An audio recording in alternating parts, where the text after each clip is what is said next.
This is Sunday Morning with Bill Morton, broadcasting from Loyola University, Chicago, Water Tower Campus, 88.7 FM WLUW. We have with us today Sarah Page Wells, Art for the Homeless Artist. Welcome, Sarah. Thank you. So, can you tell us a little bit about Art for the Homeless? Sure. I'd like to start at the very beginning.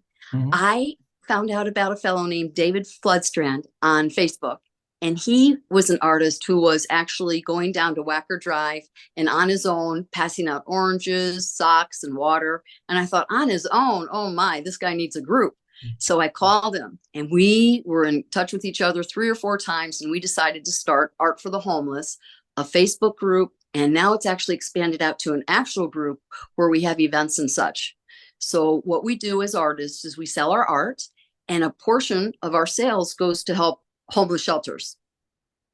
Well, And that's really yeah, wonderful. You started with Facebook. I mean, a lot of things start with Facebook. You'd be that's, surprised how many actual real world tangible things start with social media.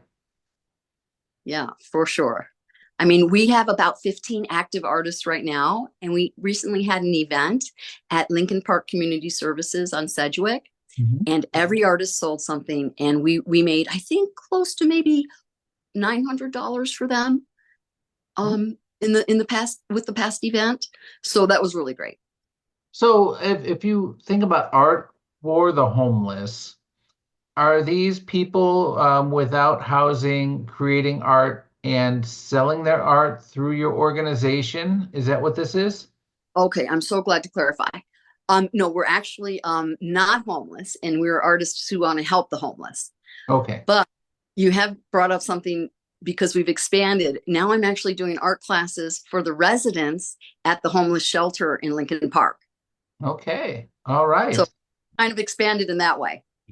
So from the oranges, handing out the oranges and the things that they need for the winter, to getting a group of artists together to raise funding for people without homes, to now at hosting an event or a course or a class or a workshop um, for people without homes to attend.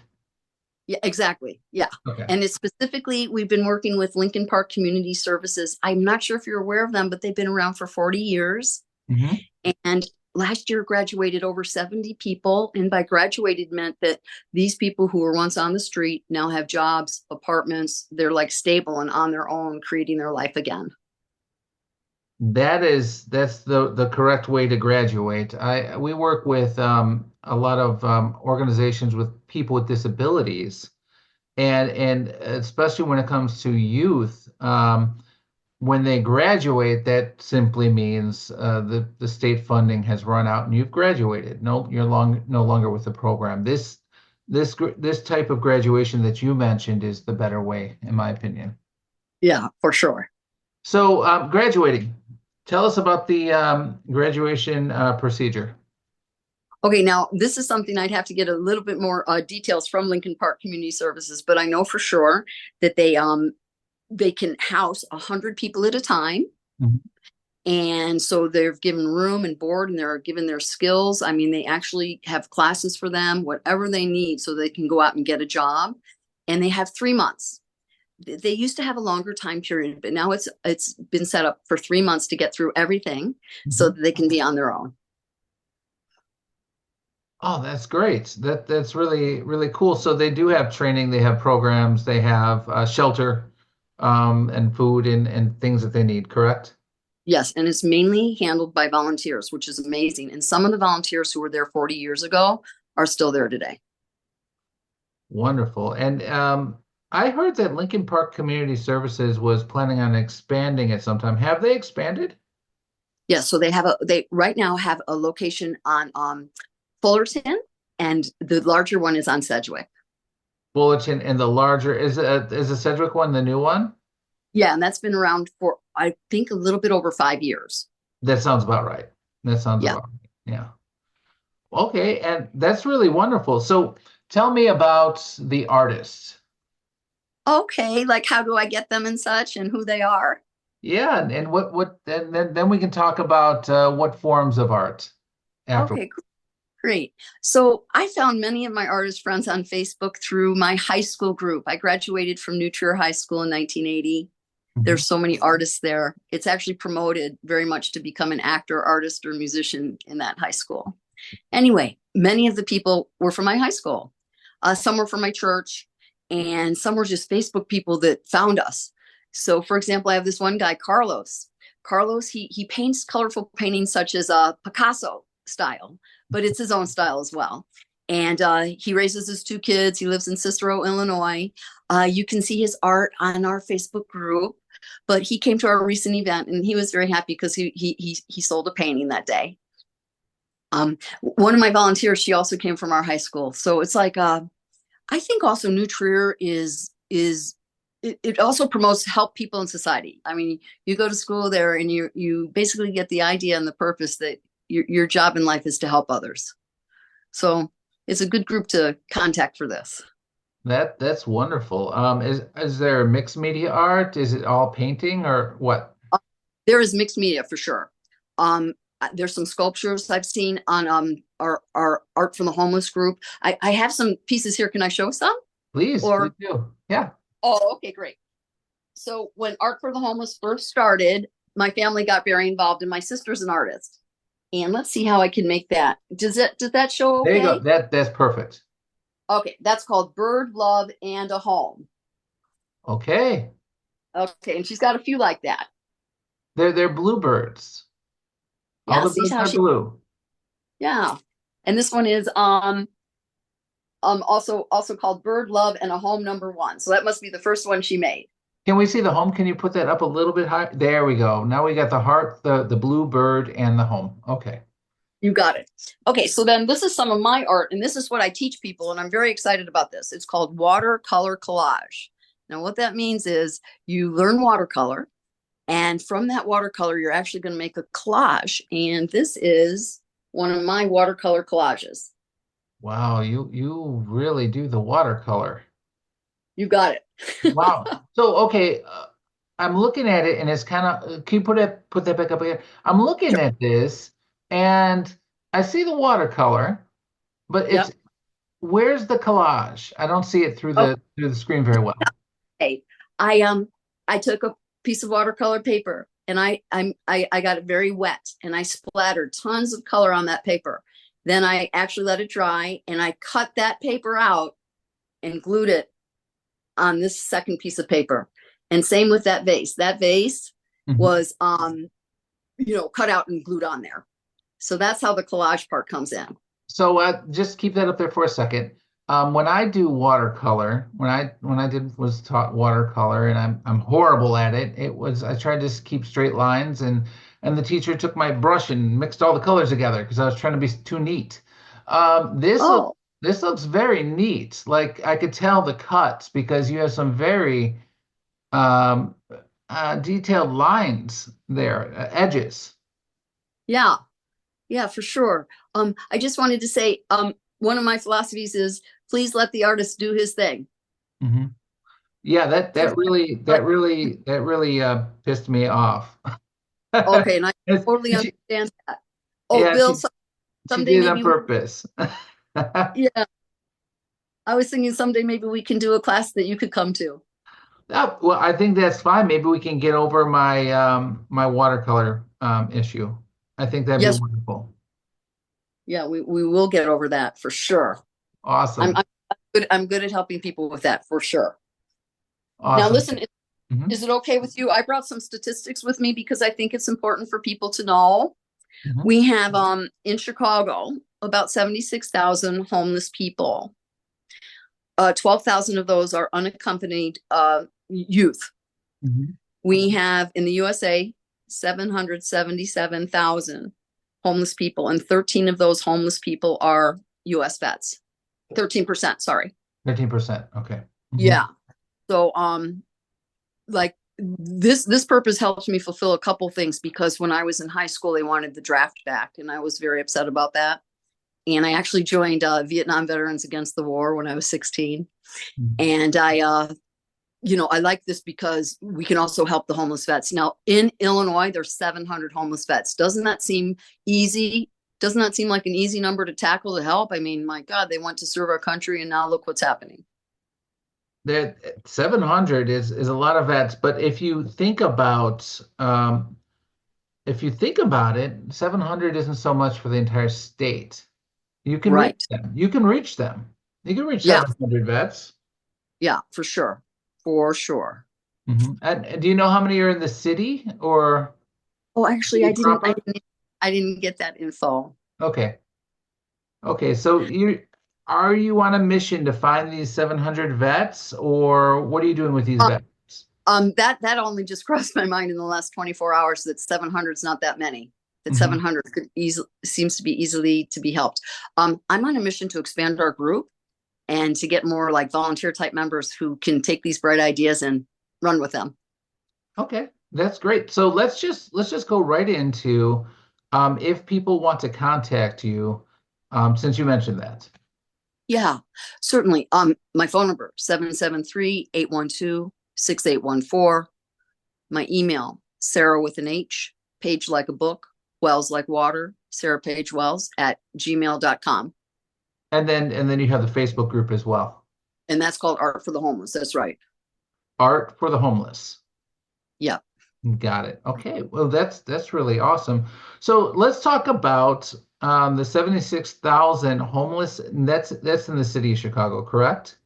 Yeah. That's what it is. Now I looked that up, and what was mentioned was not all these people, they just don't have their own individual place. They might be living with a friend. Mhm. You get me? They're not like all on the street. So you're including couch hopping, couch surfers, and all Yes, of that. Hmm. that's what that figure included. But Okay. still, they don't have their own place. Right. So And 12,000 youth, unaccompanied youth. yeah. What do you consider youth? Any particular I, age range? they the information I looked up was age 18 to 25. 18 to 25. Okay. Do you happen to know, are there people, and we know it shouldn't be, but are there kids that are homeless under 18? I think yes, absolutely. Hmm. I would say yes. I, I, Okay. I did I did Mhm. get that one figure that said 18 to 25, but I would imagine there are kids with parents. Unaccompanied children. There could very well be, and Okay. maybe even parents, and they don't have a place to live. Mhm. Okay, so you're helping people who are without a home. There are many reasons for not having a home. Have you encountered any issues along the way? Um, which would be their reasons. I know one person told me that because they were not following their parents' ideas of sexuality, that they were kicked out of their house, and the fellow had nowhere to go. Um, I know of vets who they're fine now, but there was a point where they were on the street and they were taking basically drugs to help them with their depression, and it was hard for them when they came home because there was what they called is PTSD, I guess. Yeah, PTSD, who had that, and they became homeless. But there's I think that something can be done about all this is basically my belief. Okay, and then Trudy and I, we ride the rails every single day. I ride the rails at least 4 times a day, at the very least. And there Yeah, are people living on the rail cars, the CT rail cars. yeah, I've seen that. I've counted up to between 10 and 15 per rail car on a on Oh, a on a brisk or cold night. yeah, So there's a lot going on there. There are other organizations, the Night Ministry and others that are trying to help.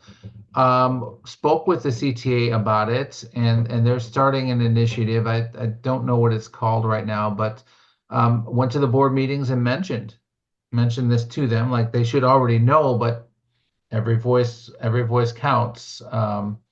To let them know about the issues. Um, so there are all kinds there is a rainbow of people without home, the kinds of people without homes in the city of Chicago. How do you choose who to help, and how exactly are you planning to help them within maybe the next 5 years? Okay, I love that question. So, how I chose Lincoln Park Community Services, this was 5 years ago actually, is I went online. I Googled, shelters that are actually helping people off the street. And that's how I found them. Then for 3 years, I lived in Florida and I helped a group called Homeless Empowerment Program. That is an amazing, amazing setup. Um, I mean, it's much larger than what we have here in Chicago. They have acres, eight to 10 acres of land. They build homes for the vets. I mean, it's really something. I wish we could do that here in Illinois. They also have been around for 40 years. But about really helping and expanding, I guess it'd be connecting up to these other groups would be a bright idea. Connecting up to the other groups that are helping the homeless and let them know about our group and how we can work together. And that was going to be my next question, of course. You're working with Lincoln Park Community Services. Is this an exclusive agreement, or are you going to work with other shelters and organizations? Okay, that's why I wanted to talk about the expanding because if I had more artists, they could help those areas, their own areas in their own home town, Mhm. that kind of thing. Because art for the homeless is actually not just Chicago. Mhm. It's actually international. One artist, she lives in Finland, and believe it or not, they have no homeless people in Finland. So any sales she makes, she sends the money here.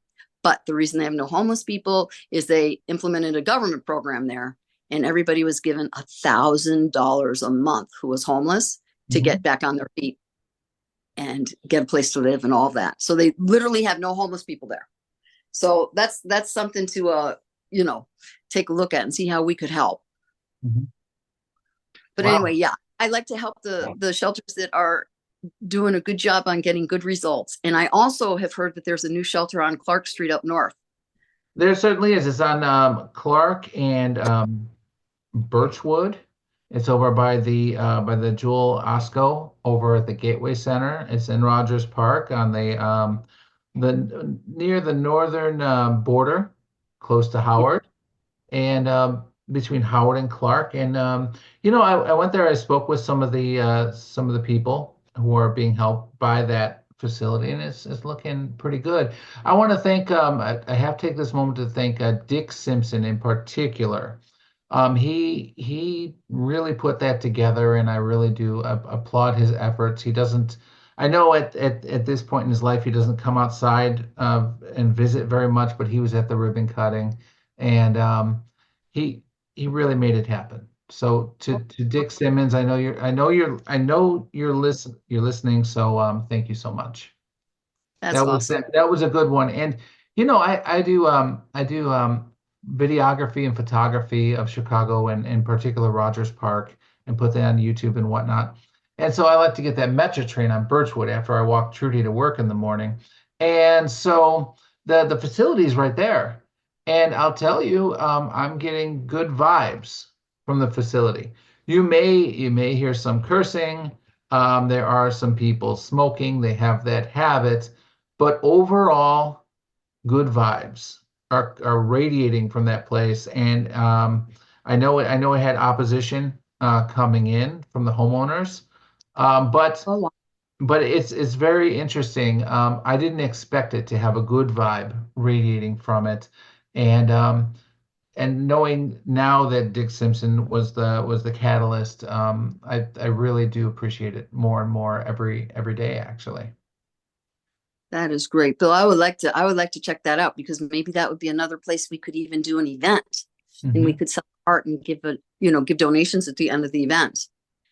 That sounds wonderful. And there's that one, and then there are many other ones as well. Yeah.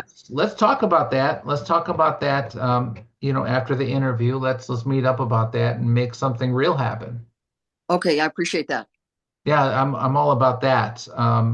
It's not all about the talking head, talking voice on the radio. We want to make positive change in our community. So let's actually do something. Okay, agreed. Wonderful, wonderful, great. Okay, so tell us about your event. Okay, now do you mean the one we just had? Yes. Oh, okay. So, yeah, at that event there was 9 artists, but other artists sent their artwork in for us to display. But there was 9 artists there. The CEO of Lincoln Park Community Services came. Many of the board of, the members from their board came. Some of their past volunteers arrived. Um, let's see. Every artist sold something, which was amazing. Mhm. We had a raffle. We raffled off a Valentine's basket. And so all the money from the raffle went to the center. Nice. Uh, let's see what else. Yeah, it was just a lot of fun. And the staff there are fantastic. They're so good. Many of the staff are volunteers and a few of them are paid. Was this a sale or an auction? Art sale or art Yeah. auction? This was art sale. Okay, Yeah, just a straight sale you got it. as a fundraiser. Wonderful. That's great. And how long have you been doing art for the homeless? For about 6 years. So 6 years. More recently, we learned about art for the homeless within the past, I don't know, couple years, I guess. Yeah. But 6 years, how did you start this? Okay, so mainly it was started by connecting up to my friend David Floodstrand, who has since passed. But it started out with he and I having an event at the Winnetka Community Library. Hmm. That was our first event. Okay. Only a few came, but all of my family came, so that was very well. Most of my family came, so that was really cool. Hmm. But started having other events, and we had one at Lincoln Park Community Services when they just opened up there, the new building. It was Hmm. fantastic.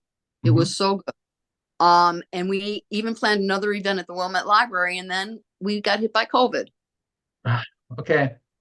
So COVID put us on Facebook only. Hmm. I moved to Florida for those 3 years and stayed with my daughter. Okay. And 3 years, I sent a little bit of money to Lincoln Park Community Services, but mainly I was helping support homeless empowerment program. Okay. Is that an organization? Yeah, that's the one where they have the 8 acres of land. They build small houses for the vets. They take care of families, mothers with children. I mean, it's very good. You mentioned housing for the vets. I believe there is a place called Veterans Village or something of the likes that's been in the works for the past 6, 7 years. I Oh, don't know how wow. it's going. I gotta check up on them again. I met with the head of that organization many years ago, and one of the veterans turned me on to them. But I'll let you know when I find out about that. Oh, Um, cool.